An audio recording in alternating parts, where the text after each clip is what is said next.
Hey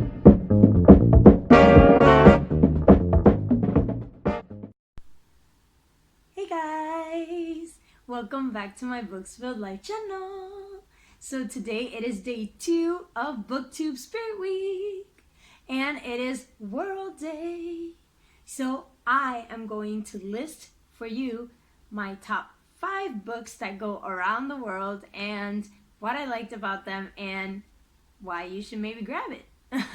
So the first book we are going to talk about is We Hunt the Flame by Hafsa. And this book takes place in ancient Arabia, or it's inspired by ancient Arabia, and it follows the story of both Nasir and Safira, and they are both legends in the kingdom of Arawiya for very different reasons.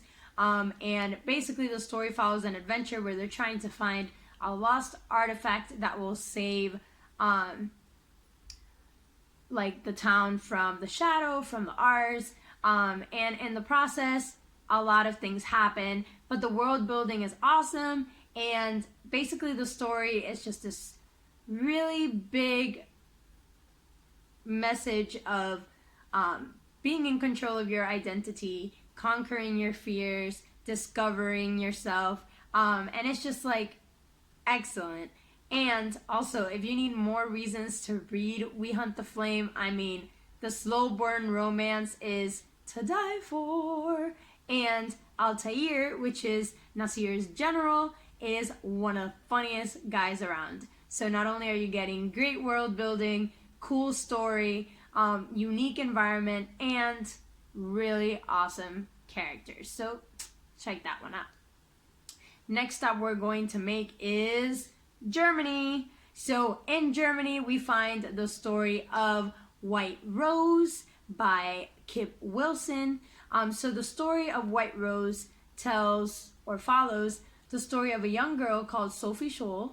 I'm pretty sure I said that wrong, but basically it follows the story of this young German student who joins up with her friends and brothers to form a non-violent resistant group called the White Rose. And the cool thing about this book in particular is that it's written in verse, and I found it very daunting because like poem by poem it just takes me closer to what's gonna happen, what's going down, what will the consequences be, will they get caught, will they not, and it's just like it raises the stakes of like just anxiety, like getting closer and closer to it. But it's the author really used poetry in such a beautiful way to portray such an ugly time, and like the cover is to die for, like in such a beautiful way to represent something that had an inevitable end. And I just overall just really like the book. Plus, like, this group of people were so strong. Like, they stood up against the establishment and really tried their best to turn around public opinion about what was going on in the Nazi regime. And that's not something that you see every day. And I didn't realize that the book was based on a true story when I initially read it. So after you read the book, you can go research more about the White Rose and what they represented and what they did for Nazi Germany. And awesome. The third book in our travels is in the USA. And we are here with Death Prefers Blondes by Caleb Roehrig. So this book is just excellent, and I suggest you go check out the synopsis because it is not what you think. And the reason I picked this book initially, I got it from the At Shelf Love Reads box. It's because the synopsis sounded like it was totally out of my comfort zone and not something that I would read, and I just loved it. Like, it has so much POC, LGBTQIA, feminism representation, and teenage drag queens, because they exist, you know.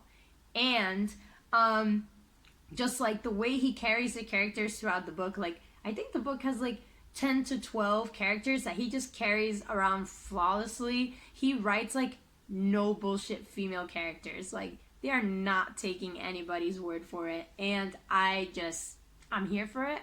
And like the romance in the book, like he makes every scene like 10 degrees hotter, because like you don't know what's coming. Like romance is not the central point of the book. It just like happens, which like I guess is the way it happens in regular life, but like he just writes that in so seamlessly, and I was like living for the queer rep and the love, and also nobody queer dies finally.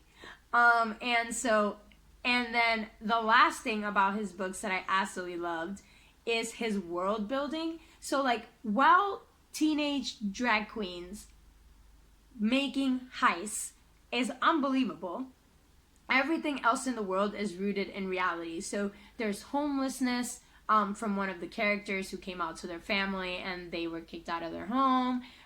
There's different representations for race, where like one of the guys' love interest is Cuban Chinese. There's feminism, there's women in STEM, and on top of all that, I mean, the way he writes the heists and the robberies and everything just like really makes you feel like you're the one robbing the bank, like you're the one who might die like any second because you get caught, like you're the one who's gonna go to jail. Like this book, I really, every time I was reading it, I was like just in a constant state of like, I feel like I'm the one running through the museum trying to steal a painting. So yeah, definitely worth a read if you want some high-C teenage drag queen queer amazingness like Caleb Roerig's Death Prefer Blondes. Like, yes.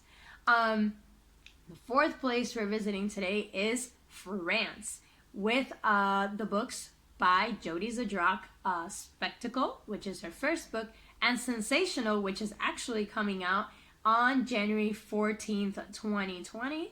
I am actually currently reading Sensational. I have an arc of it, and I am super thrilled because it's about to get intense. I'm like about, I would say like 60 pages in, and they're starting to build up to what's going on, and I'm like, I need details. So yes, so Sensational is basically a Parisian mystery, intrigue, detective story that everybody needs. And like, we follow Natalie Baudin, which like definitely saying that wrong because my French sucks. But basically you follow her. She's a morgue reporter, and she has a special skill that she doesn't know about, which makes her an insightful. But I'm not going to tell you that skill because the skill's kind of like creepy, but like awesome, particularly for the job that she does. And she also happens to be an undercover reporter that's working as a man, because at the time you couldn't be a woman and be a reporter, so she dresses up as a boy to go to work, which is like super cool. But yeah, so it follows the story of a mystery going on. There's a crime spree going on in the city, and basically the victims are piling up and she's running out of time. So yeah, it's just like you read this book, it's escalating. You get to see things from different points of view, the killers, hers, what's happening, why it's happening, and how it's affecting her personally. And it was great. It was a book that I like wasn't expecting to read, wasn't expecting to have, and then I got it in my Unplugged book box, and I really, really enjoyed it. So I'm really excited also for the sequel, Sensational, and I will probably make a review about that when I'm done reading it and tell you guys all about it. So there you go. Spectacle and Sensational by Jody Zadrock. And the last trip we're making to a village in Guatemala. This graphic novel follows Manuelito. And Manuelito is a 13-year-old boy from Guatemala, and he is seeking asylum in America. And the reason this book is so powerful, and it remains one of my favorite graphic novel depictions of such a serious topic, is that it really goes down to the core of why parents make the decision of sending their kids alone to America. And a lot of people are always like, how could you do that to your kid? Why would you let them go alone? And it's like, we are not in their position. Like, it is not our kid who lives in a village that has taken over by gang violence, where your child will most likely end up in a gang and end up a murderer, killing other people, hurting others. That's not the life anybody wants for their kid. So no parent that sends their kid to America to seek asylum wants to let their kid go. And this book really makes a case for it, and it really makes you see it in a very humane way, for people who wouldn't experience this to get an insight as to how bad the situations get in some of these war-torn countries. And I'm gonna look at my notebook because it's called the Central American Triangle. Let me see. The Northern Triangle is Central America, Guatemala, El Salvador, and Honduras. And basically a lot of those war-torn countries have a lot of gang violence, have a lot of crime, and most of these families are just seeking asylum. And I just love Manuelito. He's so real, but at the same time, he's so scared. You are reading this book from a 13-year-old's point of view, and it really just talks about these children trying to find a better life. And most of the children that it's trying to represent are children from these 3 separate countries that end up in Mexico with no representation, with no lawyers, without any parents, because they don't make it to America, and if they do, they just get held there as well. So really important story, really important for current events, and definitely something that, because it was made in graphic novel, it's easy to digest and understand and comprehend no matter who's reading it. So I think that release was very powerful in and of itself.